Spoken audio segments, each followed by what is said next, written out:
Oh, there you are, YouTube. Doodle doodle doodle doodle doo. Subscribe. Okay, so we just finished Severance. I talked about this show maybe, I don't know, 3 days ago or something like that. I posted about it after watching the very first episode. Well, we finally completed it. And I'm not sure how many episodes there were in all. 7, 8, 6, I don't know, something like that. And most of the episodes were directed by Ben Stiller. I remember seeing one was not, but it was probably more than one. You know, it wasn't many though, because the majority of them definitely were. You were seeing his name quite a bit pop up as director. And it delivered. This show completely delivered. There was not an episode where I was bored, not following along. I was just always engaged fully, trying to figure out what's happening. I don't know how much I want to get into plot. I might just talk more. I got like a cobweb flying around here. I think I'm just gonna talk about, like, I don't know, how it was making me feel. I'll probably touch on some things. There might be spoilers, but I'm gonna be bouncing around here. I think that's a fun way to talk about it. So it's probably more so for people who have seen it. When I'm talking about things, you'll know what what I'm talking about. Less of a I don't know, a review for those who are trying to figure out whether or not they want to watch it. But if you are one of those people, just go watch it. Yeah, it was so good.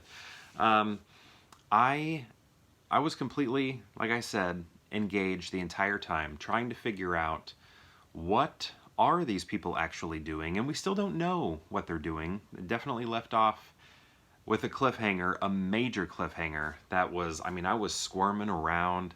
I was having it was a very tense final episode, fantastic episode, following our main well, I don't know, I say main four characters, but there are definitely more main characters than four. But we're following everybody, and we're doing a lot of parallel editing here. It was like a master class in parallel editing. Cross cuts. It was perfect, and kept the tension high with every single character. And we're seeing them, so again, spoiler stuff here, we're seeing these innies, if you know what I'm talking about, as outies, if you know what I'm talking about. And it was just like, I don't know, it was it was exciting to see them experience the world for the very first time, like being born, but as adults that have a general understanding of the world. Sure, their lives exist in an office and no further, but they have a general understanding of the world from what their outies bring to life. Like John Turturro, when we see him get into a car, he just instinctually knows how to drive it, and that's because he knows how to drive it. And when we learned about those let's see, when we see those questions being asked when they first arrive on the table, with those questions, like I think one of them was about the Eiffel Tower or something like that, where is it located, and they knew, right? So they still have knowledge of the outside world. So that's why John Turturro could drive a car. But you could see how he was kind of amazed. He's like, why do I know how to do this? This is weird. I've never seen a car before, but yet I know how to drive it. I really loved his acting in that. That was so good. And following him as he was going to find his love, Christopher Walken, was, I mean, that was kind of heartbreaking. And the way the episode ended with the cliffhanger where everybody is almost about to do what they have either set out to do fully, or while they are living as outies decided they need to do, was amazing. Especially, I just forgot his name, Mark, like what his character was doing. I mean, I was screaming at the TV quietly because my kids were asleep in the next room, but I was just like, oh, twisting and turning, trying to handle it. I'm sure you were too if you were watching it. And I was screaming no. Like, I was like, no, because I know we have to wait. But we did hear it is picked up for another season. I think that was announced maybe like a week or two, or a week, I don't know, maybe a couple days. I can't remember what my wife said, but it was announced before this final episode was released. So we're a little late to it. But we're so glad that it's going to be continued because we just love this story. It's similar to so many things that we already like, and I talked about that in the previous video, after I watched the first episode, and that's only continued. Like there is a sense of eternal sunshine of the spotless mind happening here.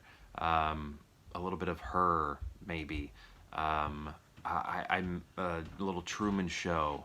There's so much going on there in regards to other films and shows that it's reminding me of, and I really like that. But yet still feels very original. Feels very THX too. Yeah, I'm kind of that one's kind of just now hitting me. Feels very THX. But it is a great show. Is there anything else I want to touch on? Like that ending. Oh, when he sees that his, or that his wife, I mean, I guess at that time his wellness coordinator or whatever, he sees that he was married to her as an outie, and that she's actually alive and not dead, like he had as he had been told, or his outie version as he knows. Oh, that was something else. I just cannot believe I have to wait to find out. But highly recommend the show. It is fantastic. I know I'm just kind of rambling, but hopefully that's okay. But I don't know. It's a great show. I'm really digging it. It's like subtle. I don't know, what would you call that? Subtle sci-fi. It's more than subtle, but I like the style. I love it. Anyway, I think that's all I have to say. Just me rambling. Thank you so much for listening to this ramble, and perhaps I'll see you tomorrow for more Pure Hangout.